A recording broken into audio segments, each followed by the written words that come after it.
जी बताइए sir, live है, आप बताइए। लाइव है। आपने जो अभी जो सीसीटीवी दिखाया ना आपने, वो दंगाई नहीं है। आपने उसका प्रयोग ऐसा किया कि यही दंगाई है। वो दंगाई नहीं है, वो तो लोग प्रोटेस्ट करने वालों को प्रोटेस्ट कर रहे थे कि यहाँ लोगों को बचाने का काम कर रहे थे। जो गाड़ी तोड़ रहे हैं वो लोगों को बचा रहे हैं।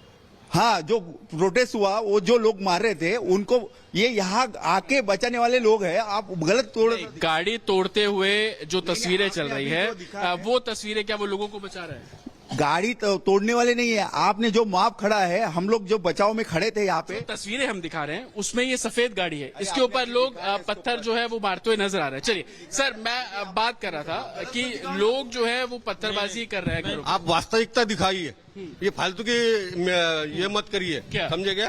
क्या नहीं, आप जो दिखा रहे हैं, आप दिखाइए, आप दिखाइए, आप दिखाइए, क्या है, आप दिखाइए, दिखाइए, आप दिखाइए, दिखाइए क्या आपको ऐसा दिखा जो कि गलत है? आपको जो सीसीटीवी फुटेज दिए ना अभी, दिखाइए। एक मिनट, अभी मेरे को फोन आया ना, इसलिए उसमें हम आरोपी दिख रहे हैं उसमें। हाँ। ऐसे दिखोगे सर? ऐसे होता है क्या? एक आदमी कुछ भी बोलेगा आप मानेंगे? हम उनसे दिखवा रहा हूँ ना, दिखाइए। एक मिनट दिखा दो मैं। दिखाइए, फोन मत कीजिए ना सर, जो चल रहा है वो अरे दिखाइए। तो उसके पास से ही वो आएंगे। अब मैं दिखाऊं आपको क्या जो चला है? वो मैं है ना, वो वीडियो भेज रहा है। आप सब पैनिक क्रिएट मत कीजिए ना, लोगों के बीच में मैसेज गलत है, गलत मैसेज सर्कुलेट मत कीजिए लोगों के बीच में, क्योंकि यही अफवाह का कारण है। कोणता दाखवलं त्यांनी? दिखाइए। सोबतच व्हिडिओ पाठव, व्हिडिओ। तो देखिए, तस्वीरें लगातार हम आपको दिखा रहे हैं, ये सीसीटीवी फुटेज है और ये इसी के आधार पर आप समझ सकते हैं कि जो दंगाई हैं किस तरीके से यहाँ पर माहौल को खराब करने की कोशिश कर रहे हैं। गाड़ी खड़ी है और गाड़ियों पर किस तरीके से पहले डंडों से हमला किया जाता है, पत्थरबाजी शुरू कर दी जाती है। और देखिए, ये आप साफ तौर पर देख रहे होंगे, गाड़ी खड़ी है और वहां पर लाठी से हमला किया गया, गाड़ियों पर चढ़ा गया, शीशे तोड़े गए हैं। आप इन तस्वीरों को देखकर समझ सकते हैं कि किस तरीके से नागपुर में माहौल को खराब करने की कोशिश की गई। और जो जानकारी सामने आई वो ये कि जिन गाड़ियों पर हिंदुओं के निशान बने थे, प्रतीक थे, उन पर ही हमला किया गया है। और इसी बीच बड़ी खबर, नागपुर हिंसा के प्रत्यक्षदर्शियों की मांग, नागपुर में लागू किया गया योगी मॉडल, किया जाए योगी मॉडल, ये पीड़ितों का कहना है। हिंसा करने वालों पर कड़ा एक्शन होना चाहिए। योगी मॉडल के तहत बुलडोजर से कार्रवाई होनी चाहिए। जिन दंगाइयों ने माहौल खराब किया उनके घरों पर बुलडोजर चलना चाहिए। नागपुर में जिन घरों पर पथराव किया गया, जिन घरों के बाहर खड़ी गाड़ियों को तोड़ा गया, वहां पर इस वक्त मौजूद हूं और तस्वीरें लगातार हम आपको दिखा रहे हैं कि उपद्रवी किस तरीके से आते हैं, पत्थरबाजी करते हैं। जो घरों के बाहर गाड़ी खड़ी थी उन सबको तोड़फोड़ जो है वो किया जाता है। कल किस तरीके की तस्वीरें आप लोग यहाँ पर देख रहे थे, क्या मंजर था, कितनी भीड़ आ गई थी? कम से कम 200-300 लोगों का मजमा था वो, और पत्थर और सब औजारों के साथ आए थे वो। सबके साथ हाथ में तलवारें थी, चाकू थी, और सबने तोड़फोड़ किया। अभी प्रशासन से यही मांग है कि रात भर हम लोग यहाँ जागी थे और यहाँ पे उन्होंने कोई मदद भी नहीं की, कोई सहकार्य नहीं था हमारे कॉर्नर पे, जबकि ये हॉटकेक बना हुआ है आज के तारीख में नागपुर का। किस तरीके की कार्रवाई की मांग करते हैं आप लोग? हमने ये सहायता सोची थी कि भाई एटलीस्ट पुलिस डिपार्टमेंट की तरफ से यहाँ से प्रोटेक्शन तो रहे, पर वो भी नहीं मिला हमको। रात भर हम रात भर जगे रहे, हम यहाँ के जितने भी लोग हैं रात भर जगे रहे। और ये जो है जितनी भी गाड़ियां फूटी हुई है इस लाइन में, सबको मुआवजा मिलना चाहिए। ऐसा उपद्रवी कौन थे सर, कहाँ से आए थे ये लोग?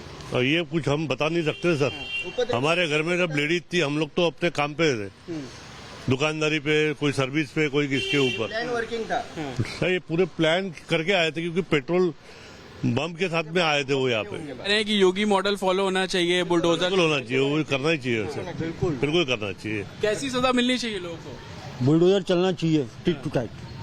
बिल्कुल सर, क्या कहेंगे, कैसी सजा इन लोगों को मिलनी चाहिए? इनका यहाँ पे बुलडोजर चलना चाहिए, इनको भगा देना चाहिए, भारत से भगा देना चाहिए। क्योंकि रास्ते के उस पर जो उनकी गाड़ियां खड़ी थी, एक खरोच भी नहीं उन गाड़ियों को। ये टारगेटेड था एरिया हमारा। और क्या कहेंगे, किस तरीके की कार्रवाई होनी चाहिए इन लोगों? जो लोग दोषी है डेफिनेटली उन लोगों पे बुलडोजर चलना चाहिए, और उन लोगों को दोषी मान के ये सब भरपाई होनी चाहिए उन लोगों से। ये जो नुकसान हुआ उसकी भरपाई करनी चाहिए। हमें सिक्योर फील करना है। मैं यहाँ पे पैदा हुआ हूँ और मैं यहाँ पे मरना चाहता हूँ, तो मैं सिक्योरली रहना चाहता हूँ इधर। यही मेरी। आप कह रहे थे कि पेट्रोल बम लोगों के हाथ में थे उनके पास, वो कार जो जलाई गई उसी से चलाई हुई है। वो जितने भी लोग थे ना, उनका बुलडोजर चला करके बिल्कुल उनको वो नागरिक तत्व कैंसिल कर देना चाहिए, भारत का रखना ही नहीं चाहिए उनको। तो लोगों को आप सुन रहे थे जिनका ये कहना है कि अब नागपुर में भी योगी मॉडल यहां पर लागू होना चाहिए, यानी कि जिन लोगों ने माहौल खराब करने की कोशिश की गई उनके घरों पर बुलडोजर चलना चाहिए। तो एक सुर में लोग ये मांग करते हुए नजर आ रहे हैं, लेकिन उससे पहले लगातार हम तस्वीरें दिखा रहे हैं किस तरीके से यहां पर चेहरे पर देखिए कपड़े बांधे हुए लोग, पहले देखिए चेहरे पर कपड़े बांधते हैं और इसके बाद आगे दौड़ते हैं, हाथों में लाठी डंडे लिए हुए पत्थरबाजी यहां पर की जाती है और ये पूरी हिंसा भड़कती है सिर्फ एक अफवाह की वजह से। यानी कि अफवाह ये फैलाई जाती है कि एक धार्मिक किताब को जला दिया गया और इसके बाद वहां पर हिंसा इस कदर भड़की कि लोग बेकाबू होते चले गए और आगजनी, तोड़फोड़, कई घरों को जला दिया गया, कई गाड़ियों को आग के हवाले कर दिया गया और लगातार अब पुलिस इन दंगाइयों की पहचान कर रही है। 70 से ज्यादा दंगाई जिन्हें हिरासत में लिया गया है और आगे भी सीसीटीवी फुटेज के आधार पर एक एक दंगाइयों की पहचान हो रही है, क्योंकि सवाल कई हैं। सवाल ये कि आखिर ये हिंसा भड़की कैसे, इसके पीछे आखिर साजिश क्या थी? क्या औरंगजेब को लेकर जो प्रदर्शन किया जा रहा था, इसे लेकर किसी को मिर्ची लगी, ये वजह हिंसा भड़काने की थी, ये वजह थी माहौल खराब करने की? तमाम ऐसे सवाल है और इन सवालों को खंगालने की पुलिस लगातार कोशिश भी कर रही है और यही वजह है कि अब पुलिस पूरे एक्शन मोड में नजर आ रही है और दंगाइयों की जांच पड़ताल और हिरासत में लगातार जो आरोपी हैं उन्हें लिए जा रहे हैं।